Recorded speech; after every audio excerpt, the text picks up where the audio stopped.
नमस्कार विद्यार्थी मित्रांनो, Mpsc IQ मध्ये तुम्हाला सर्वांचं हार्दिक स्वागत.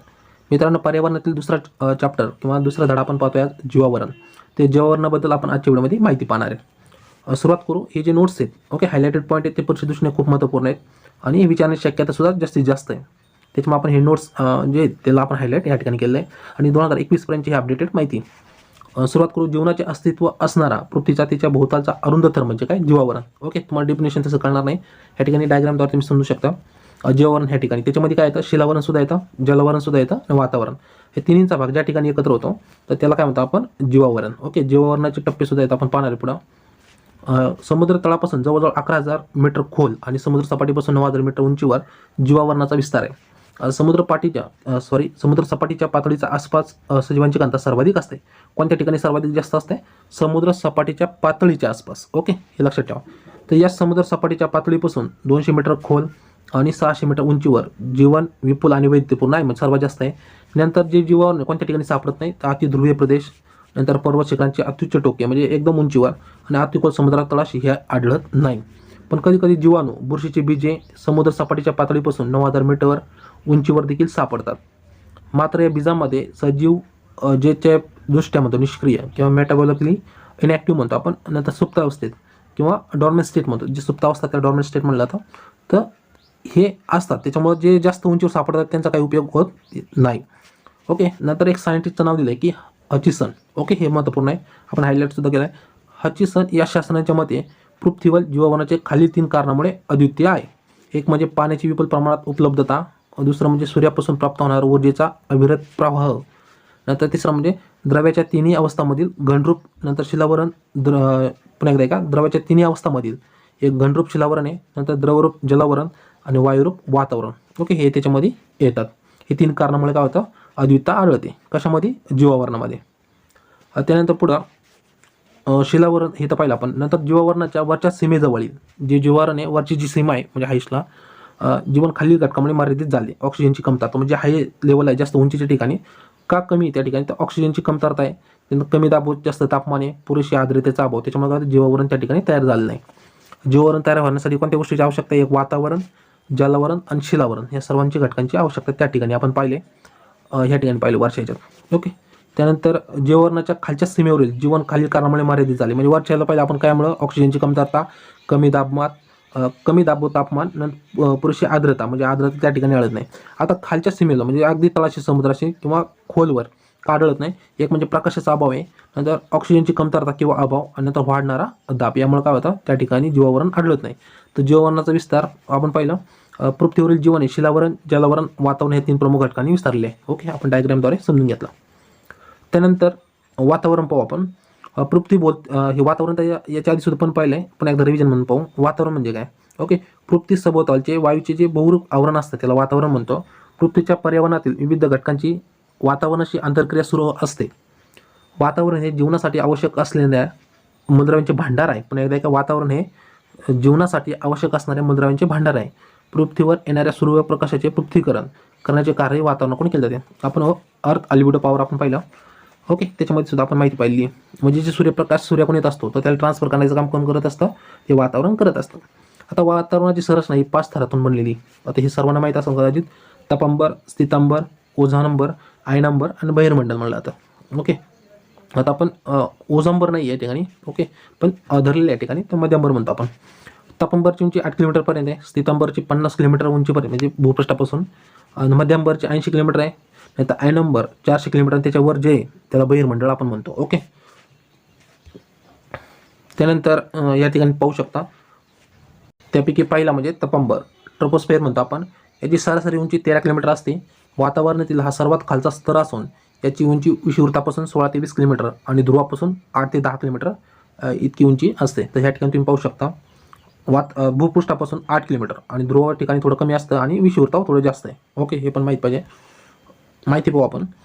तपंबराची रुंदी विषुवृत्ताजवळ सर्वाधिक असते, कारण अभिसरण प्रवाह म्हणजे कॉन्व्हेक्शनल करंट म्हणतो आपण, विषुववरील उष्णता खूप उंचीवर घेऊन जातो. या स्तरामध्ये धुलीकण आणि पृथ्वीवरील 90% बाष्प असते. हवामानाशी संबंधित असणाऱ्या वातावरणीय प्रक्रिया या स्तरात घडतात. कोणत्या याच्यामध्ये? तपंबरमध्ये, ट्रोपोस्फिअरमध्ये. आता याच्यामध्ये कोणकोणते वायू असतात? तर नायट्रोजन असतो, oxygen, argon, carbon dioxide. Okay, अन्य 0.02 मध्ये असतात. सर्वाधिक प्रमाण काय आहे 78% नायट्रोजनचं आहे. त्यानंतर हवामानातील बहुतांश बदल या स्तरात घडतात.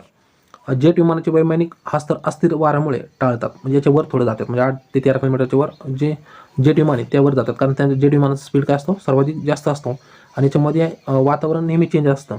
त्याच्यामुळे काय होतं जे जेट विमान आहे ते अस्थिर होण्याची शक्यता जास्त असते, त्याच्यामुळे त्याच्यावर थोडं घेतलं जातं. नंतर तपस्तंभीजवळ विषुववृत्ताच्या वरती तापमान -80 डिग्री सेल्सिअस तर ध्रुवावरती -45 डिग्री सेल्सिअस एवढे असते. ओके, तापमानाबद्दल माहिती सांगितली. त्यानंतर तापमान प्रत्येक 165 मीटर उंचीला 1 डिग्रीने काय होतं घटत असतं. नंतर सर्व जैविक क्रियांसाठी महत्त्वाचा असणारा तर कोणता ट्रोपोस्फेअर किंवा तपंबर. ओके, तपंबर एवढी माहिती. तर या तपंबरमध्ये महत्त्वपूर्ण म्हणजे याची उंची ध्रुवावर थोडी कमी असते आणि विषुववृत्तावर सर्वात जास्त असते. याच्यामध्ये मोठ्या प्रमाणावर काय असतात वातावरणातील घटक असतात, प्रमुख वायूसुद्धा असतात, नायट्रोजन, ऑक्सिजन, आर्गॉन. त्यानंतर जेट विमानं या थरातून जात नाही, कारण यातील काय जे हवेचं प्रमाण असतं किंवा अस्थिर वाऱ्यामुळे काय होतं जेट विमानाला धोका असतो, म्हणून जेट विमान याच्या थोड्यावर जात असतात. ओके, आणि याच्यामध्ये 165 मीटर उंचीला 1 डिग्री काय होतं तापमान कमी होत जातं. त्यानंतर स्थितांबर दुसरा पार्ट पाहू आपण, स्ट्रॅटोस्फेअर म्हणतो आपण. हा तर तपंबावरपासून तपस्तंभी या ट्रोपोपेज म्हणलं तर विलग होतो. या स्तराच्या खालील भागात 20 किलोमीटर उंचीपर्यंत तापमान काय असतं स्थिर राहते. त्यानंतर 50 किलोमीटर उंचीपर्यंत ओझोनमुळे काय होतं तापमान वाढत असतं. नंतर ओझोनबर किंवा ओझोन स्पेअर सुद्धा म्हणलं तर हा स्थितांबरामध्येच आढळतो. पृथ्वीपासून 20 ते 40 किलोमीटर दरम्यान हा स्तर स्थित असतो. ओके, बऱ्याच पुस्तकामध्ये वेगवेगळे 35 किलोमीटर पण दिले आहे, 15 ते 35 म्हणलं तर. ओके, याच्यामध्ये काय 20 ते 40 किलोमीटर दरम्यान हा ओझोन स्पेअर आढळतो. तर हा तर सूर्यापासून पृथ्वीवर येणारी अतिशील किरणे जे आहेत आपण अल्ट्राव्हायोलेट रेज म्हणतो ते शोषून घेऊन पृथ्वीवरील सजीव सृष्टीचे संरक्षण करतो. कोण ओझोन स्पेअर किंवा ओझोन. त्यानंतर मध्यमंडळ मेझोस्फेअर म्हणतो. हा तर किती किलोमीटर दरम्यान आहे भूपृष्ठापासून 50 ते 80 किलोमीटरपर्यंत आहे. उंचीबरोबर तापमान कमी होत असते आणि 80 किलोमीटरवर उंचीवर -100 डिग्री सेल्सिअस एवढं काय असतं तापमान असतं, म्हणजे अति थंड भाग या ठिकाणी तुम्हाला पाहायला भेटतो. त्यानंतर चौथा पार्ट आयनोस्फेअर म्हणतो आपण किंवा थर्मोस्फेअर सुद्धा म्हणतो. तर मध्यमंडळाच्या वरचा स्तर असतो. या थराच्या खालच्या भागात विद्युत प्रवाही किंवा चार्ज असतो. पृथ्वीवरून प्रसारित केलेल्या रेडिओ लहरी हा तर पुन्हा पृथ्वीकडे परावर्तित करतो. म्हणजे रेडिओ लहरी आहेत बघा, जे तुम्ही पाहिलं असं डिश वगैरे, तर ते सिग्नलसाठी या थराचा वापर केला जातो, कारण याच्यामध्ये काय होतं आयन आणि सिग्नल ट्रान्सफर फास्ट होतात. त्याच्यामुळे एका ठिकाणी सोडले सिग्नल त्या ठिकाणी वरती तर ते दुसऱ्या ठिकाणी लवकर जातात आणि तिथून आपल्याला प्रसारित सुद्धा केला जातो. म्हणजे याचा फायदा जे रेडिओ सिग्नल आहे त्यासाठी केला जातो. त्यानंतर उंचीबरोबर तापमान वाढत जाते. पाचवं म्हणजे बहिर्मंडल आणि चुंबकीय मंडळ, एक्झोस्फिअर आणि मॅग्नेटोस्फिअर. याच्यामध्ये काय माहिती सांगितली की थर्मोस्फिअरच्या वरच्या भागास बहिर्मंडल म्हणतात. ओके, हा तर अवकाशातील ओपन स्पेस म्हणून विलग होतो. आपण ती डायग्राम सुद्धा पाहिली. सर्वात वरचा स्तर कोणता ज्याच्यातून ज्यामार्फत आपण म्हणतो आकाश ओपन स्काय सुद्धा म्हणतो किंवा आकाश मोकळं राहतं त्या ठिकाणी कोणता चार्ज किंवा ग्रॅव्हिटेशन फोर्स वर्क करत नाही, त्याला म्हणतो आपण बहिर्मंडल. ओके, ओपन स्पेस म्हणतो. त्यानंतर इतर माहिती पाहू. आता जलावरण हायड्रोस्फिअर पाहू, कारण जलावरण वातावरण मिळून काय होतं आपण हा भाग पाहिलेला आहे. ओके, त्यानंतर जलावरण पाहू हायड्रोस्फिअर. महासागरे त्याच्यामध्ये बघा, नदे, नाले, तलाव, सरोवरे, ध्रुवे, जी हिमनगे, नंतर बाष्प हे मिळून काय होतं जलावरण तयार बनतं किंवा जलावरण तयार होत असतं. ओके, पुन्हा एकदा ऐका. जलावरण म्हणजे काय हायड्रोस्फिअर इंग्लिशमध्ये म्हटलं जातं. महासागरे, त्यानंतर नद्या, नाले, नंतर तलाव, सरोवरे, जे ध्रुवीय हिमनगे आहेत किंवा हिमनद्या आहेत, बाष्प हे जलस्रोत हे मिळून काय होतं जलावरण तयार होतं किंवा जे पाणी ते तयार होत असतं, यालाच आपण काय म्हणतो जलावरण म्हणतो. पृथ्वीच्या भूपृष्ठावरील जवळपास 3/4 म्हणजे 71% भागा जलावरणाने व्यापलेला आहे. आता पाणी पृथ्वीवर अत्यंत महत्त्वाच्या प्रमुख संयुगापैकी एक आहे. आता पाण्यापैकी जे पाणी त्यापैकी 97.25% पाणी काय सागरी पाणी सर्वांना माहिती आहे. त्यापैकी फक्त 2.75% पाणी काय गोड पाणी जे पिण्यासाठी वापरलं जातं. आता गोड पाण्यातील जे 2.75 त्यापैकी 74.5 पाणी हे हिमनग आणि हिमनद्या स्वरूपात आढळतं आणि 24.7% उर्वरित भाग हा भूजल स्वरूपात आढळतं. म्हणजे आपण फक्त जे 2.75 त्यापैकी 24.7% भागा भूजलमधून घेत असतो, जे आपण विहीर किंवा बोर म्हणतो किंवा ओके तुम्हाला सर्व सोर्स माहिती आहे. पृथ्वीवरील जीवनाचा प्रारंभ देखील सागरामध्ये झाला आहे. पाणी हा मृदा निर्मिती करणारा एक महत्त्वाचा घटक आहे. आता या ठिकाणी जलसाठा दिला आहे. ओके, तुम्ही हे नोट डाऊन करू शकता. आता पाण्याची वैशिष्ट्ये काय, पाणी हे द्रव्याच्या तिन्ही अवस्थामध्ये घनरूप, द्रवरूप आणि वायुरूपमध्ये आढळतं.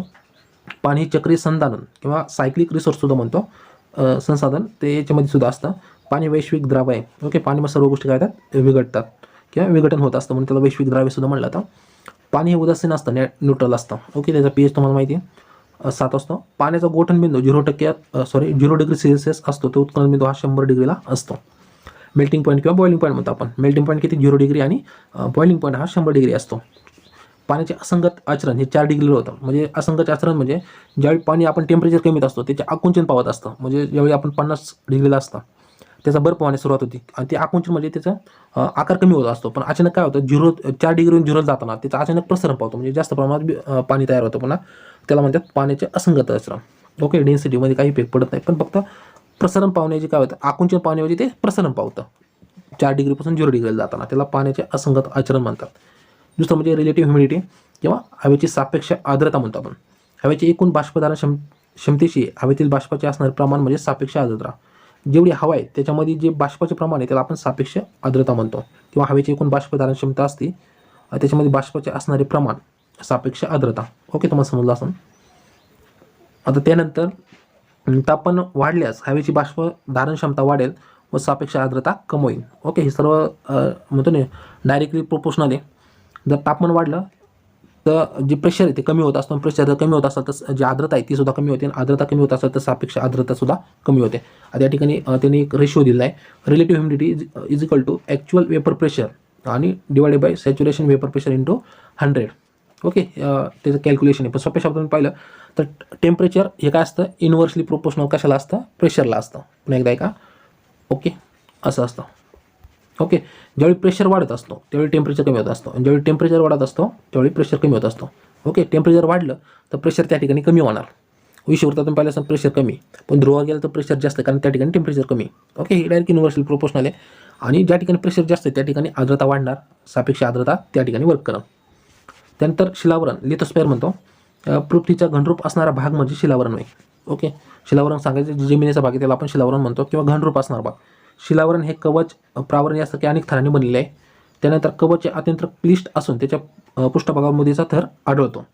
ही मृदा विविध जीवसमुदायांना आवश्यक असणारे पर्यावरण, निवारा, अन्न आणि भक्षकापासून संरक्षण पुरवते. ओके, हे तर काही मराठीत ते तुम्हाला समजलं असेल. क्रायोस्फिअर हिमावरण, हिमरूपी असणारा पृथ्वीचा भाग म्हणजे क्रियोस्फिअर. ओके, हिमरूपी असणार त्याला काय म्हणतो, क्रायोस्फिअर. हे एवढंच महत्त्वपूर्ण आहे. त्यानंतर अँथ्रोस्फिअर, पृथ्वीवरील पर्यावरणाचा भाग असा. पुन्हा एकदा का, अँथ्रोस्फिअर म्हणजे काय, पृथ्वीवरील पर्यावरणाचा असा भाग जो मानवनिर्मित आहे किंवा मानवाने त्याबद्दल घडून आणले आहे, त्याचा स्वतःसाठी वापर केला, त्याला म्हणतो अँथ्रोस्फिअर. पर्यावरणाचा असा भाग जो मानवनिर्मित आहे आणि मानवाने त्याच्यामध्ये बदल करून आणला आहे आणि त्यांनी स्वतःसाठी काय केला, वापर केला आहे, त्याला आपण काय म्हणतो, अँथ्रोस्फिअर. आता एक्झाम्पल या ठिकाणी दिलेलं नाही. जहाज प्रवास करत असते मात्र. ओके, या ठिकाणी तुम्ही वाचू शकता. त्यानंतर पुढचा पार्ट घेऊ आपण, मृदेमधील प्राणी जीवन किंवा सॉईल फन्ना किंवा फ्लोरा आणि फन्ना. ओके, वनस्पती आणि प्राणी जीवन पाहू आपण. मायक्रोफोना म्हणतो आपण. 20 मायक्रोमीटर ते 200 मायक्रोमीटरच्या दरम्यान या प्राण्यांचा समावेश असतो. कोणाचा, मायक्रोफोनाचा. याच्यामध्ये प्रोटोझोआ, नेमरोट, नंतर रोटिफेरा, त्यानंतर टार्ट्रिग्रेटस, कोपिपोडा, क्रस्टेसिया हे प्राणी त्याच्यामध्ये येतात. हे वर्गीकरण आहे ॲनिमल किंगडमचं. त्याच्यापैकी मायक्रोफोनामध्ये जे 20 मायक्रोमीटर ते 200 मायक्रोमीटरच्या दरम्यान येत असतात. 200 मायक्रोमीटर खूप लहान भाग झाला. त्यानंतर दुसरं म्हणजे मायक्रोफ्लोरा, सूक्ष्म वनस्पती जीवन. याच्यामध्ये मृदा बुरशी, जीवाणू, ॲक्टिनोमायटस, नीलहरी शैवाल इत्यादींचा समावेश याच्यामध्ये येतो. मायक्रोफ्लोरामधील जे 90% जीवसंख्या ही जीवाणूंची आहे. बुरशी व शैवाल 1%, नंतर ॲक्टिनोमायटस 9% जीवाणू. त्यानंतर पुढचा भाग फ्लोरा आणि फन्नामधला तर बॅक्टेरिया म्हणलं तर इंग्लिशमध्ये त्याला सेंद्रिय पोषण द्रव्य आहेत बघा. नंतर विपुल प्रमाणात असणारी उदासीन मृदा जीवाणूची वाढीस उपयोग करत असते. आधी जीवाणू बघा जे म्हणजे त्यांचे पोषण द्रव्य आहेत. ओके, तर त्यातून ते जगत असतात. ते पॅरासाईट म्हणून वर्क करत असतात की त्यांच्याकडे स्वतःचं काय असं कमवण्याचं काही नसतं. ते जमिनीत जे आपण म्हणतो पोषण द्रव्य आहेत तर त्याद्वारे ते जगत असतात. नंतर स्वयंपोषी जीवाणू, तर हे ऊर्जा कार्बन संयुगाचे जे सेंद्रिय पदार्थाचे किंवा असेंद्रिय पदार्थाचे ऑक्सिडेशन करून करतात. ओके, तेच कन्सेप्ट या ठिकाणी. त्यानंतर परपोषी जीवाणू जे दुसऱ्या जगत असतात. मृदा बुरशी, आता बहुतांशी मृदा बुरशी हे आम्लयुक्त मृदेत आढळतात. ही बुरशी परजीवी किंवा परसहयोगी असते. जे नोट्स आहेत बघा तुम्ही व्हिडिओ पॉज करून वाचू शकता. आपण जे व्हिडिओ खूप मोठा होत आहे त्याच्या दृष्टीने आपण काय करणार आहे, थोडे फास्टमध्ये येणार आहे. तर मृदा बुरशी, बहुतांशी मृदा बुरशी आम्लयुक्त मृदेत आढळतात. नंतर ही बुरशी परजीवी किंवा परस्पर सहयोगी असते. मृदेतील परजीवी बुरशी आम्लारी मृदेत आढळते. बुरशी वनस्पती कॉटन रूट सारखे रोग निर्माण करतात. याच्यामधलं महत्त्वपूर्ण म्हणजे मृदा बुरशी म्हणजे काय समजून घेणं गरजेचं आहे. त्यानंतर मृदामध्ये बुरशी, ओके.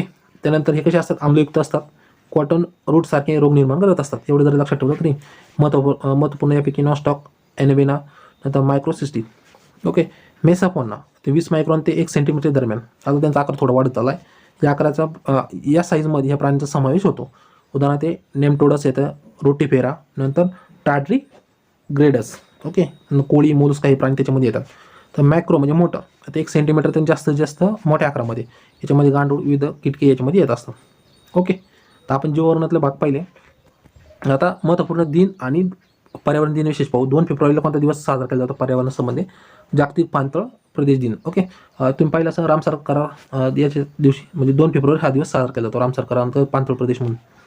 21 मार्च जागतिक वन दिवस, 22 मार्च जागतिक जल दिन, 23 मार्च जागतिक हवामान दिन, 7 मार्च जागतिक आरोग्य दिन, 14 एप्रिल हा राष्ट्रीय जल दिन म्हणून साजरा केला जातो. आणि विशेष म्हणजे डॉक्टर बाबासाहेब आंबेडकर यांची जयंतीसुद्धा साजरी केली जाते.